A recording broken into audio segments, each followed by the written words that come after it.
welcome to another video. My name is Caleb and you join me with my Fiat 124 Spider Abarth, and I have crossed 44,026 miles in this car.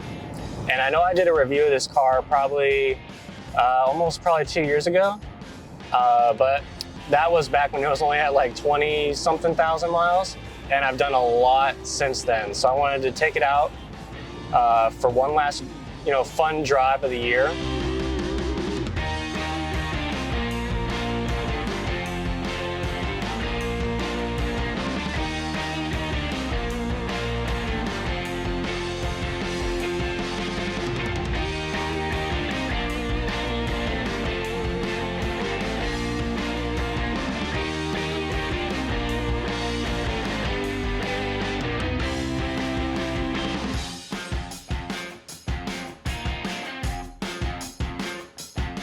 Go over pros and cons of this car. So I did it in my previous review, but I want to do it again just because I've learned more about the car and I've done a lot more things with the car since I last talked about it.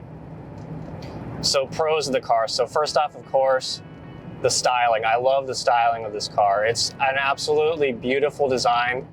I also think it's an incredibly comfortable car to ride in. I'll talk about it more later, but I've taken this on many road trips, and I've walked away every time feeling like that was a really good car to take on a road trip. The seating position is very nice. It's nice and low. There's not, I will say the lower back support isn't the greatest, but it's, for being a two-seater car, for what it is, it's very comfortable to ride in. The steering and handling are easily the greatest strengths of this car. It's a 4-cylinder turbo, so it's not going to win any contests in the power department. But the steering and handling is so good. This car is so easy to drive. It's such a short wheelbase and the center of gravity is so low that you're just planted to the ground and you feel in complete control of every single move the car makes. The steering is nice and tight and it's so precise. I'm barely just having to turn the wheel right now as I go, through these ups and downs of these back roads. And I'm just like, I'm not even like thinking, I'm just feeling my way through the turn. Let's talk about cons of the car. So, of course, it is a two-seater, so you can only take one other person with you. So, in most cases, when I'm out with friends, I'm not the one usually, driving the group. I'm the one tagging along with other people. So, it is kind of a bummer that, more people can't experience this car with you. You can only take one at a time. So, I fit pretty well in this car, but it can be a little cramped, especially with the top up like I have today, especially if you have another guest in the car. The seating arrangement on the passenger side isn't the greatest because there's a little hump that comes out in the footwell. So I know I've definitely felt cramped when I have people in this car with me. It has a decent sized trunk, but the trunk size, isn't the greatest. I can get golf clubs in the back. I can get suitcases back there. I can get groceries, but then again, anything other than one suitcase for yourself or one duffel bag, you're going to be really struggling to find, actual room for other people to come with you. I will say sometimes, if you find yourself in the wrong gear, you can get a lot of turbo lag, especially when you want that power to exploit a gap in traffic or whatnot. That's the biggest obstacle when it comes to this car. So obviously this car is turbo powered, whereas the comparable, ND Miata is naturally aspirated. You have to be in the right gear in this car all the time in order to get the best performance out of it, power-wise. So 44,000 miles, that's anything broken, When people think of Italian cars, they think spirit and passion, but they also think, reliability, those kinds of issues. Has anything gone wrong in this car? Nothing has gone wrong in this car. Well, okay, I take it back. One thing went wrong. Literally maybe a week or two after I got this car back in 2020, some kind of fuel sensor went wrong with the car. I don't know, there's just I think the sensor itself broke or something, so it was saying my fuel was wrong, or I can't remember what it was. Needless to say, it wasn't really that important. Took it to the dealer, got it fixed, pretty easy stuff. But still, I was nervous, and I was like, I wonder, how reliable it's going to be. Is this going to be, something I'm going to have a lot of fun with, but also, have to put money into?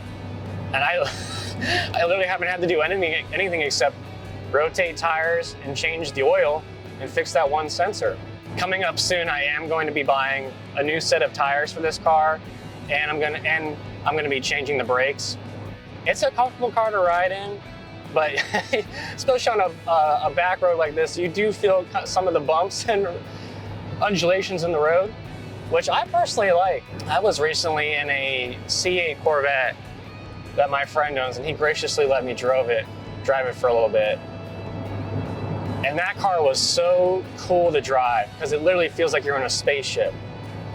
But it's so electronic and it's so muted that you lose so much of that road feel of a car like this. When I got back into my Fiat after driving that C8, I was like, wow, I can't believe how much feel of the road and tarmac that I lost getting into that C8 because everything's so electronic and so muted.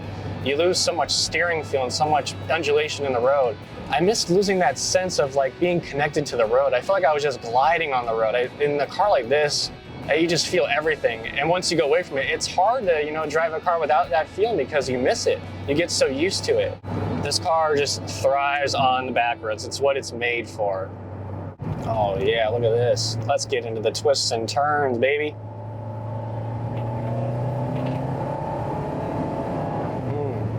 This car is just so much fun to drive. I love it. Well, the experience has been awesome. Like I said earlier, I've taken it on so many road trips that I just can't even believe I could do it with this car. I've taken it from here in Ohio down to Virginia several times to see friends. I've taken it down to Miami last year for the Formula One race. And that was a long way to go in this car. I had to split it up into 2 days, each way going back and forth. I made a video on it. But that was phenomenal. And then earlier this year, just a couple months ago, I went from here in Ohio down to Hilton Head, all in one day. So, that's 10 and a half hours.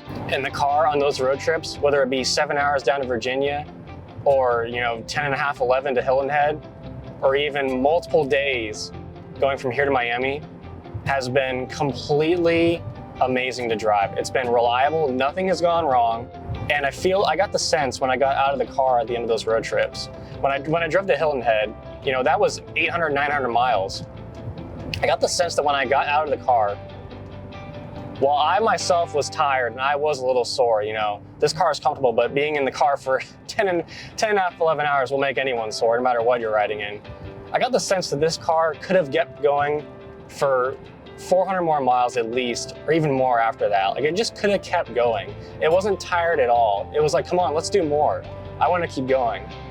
That's the kind of, spirit of adventure you get with a car like this. I often wonder and laugh if, the previous owner, even the designers of this car, ever intended it to do half the things that I've done with it. So my general thoughts on this car after reaching, the 40,000 mile mark. At least for me, this truly is a really special car. I'd be really hard pressed to try and sell this car one day, just because of how much it means to me and then how great of a car I think it is, It's been a great road trip companion. It's a great car to have around town. It's actually pretty practical, like I said, despite, one of the cons being, trunk space and whatnot. I still go grocery shopping in this car. I still run errands in it. It's a daily driver for me. I drive it every time I go on the road now. And it's been so reliable. It's been so worry-free. Road trips, driving around town, I never have to worry about it starting up. I just get in and go, and it just wants to go with me. Hi everyone, I just wanted to say thank you so much for taking the time out of your day to watch my YouTube videos. It truly means the world to me, and I cannot say thank you enough. Last thing I'll say is all glory to God. God bless. Have a great rest of your day.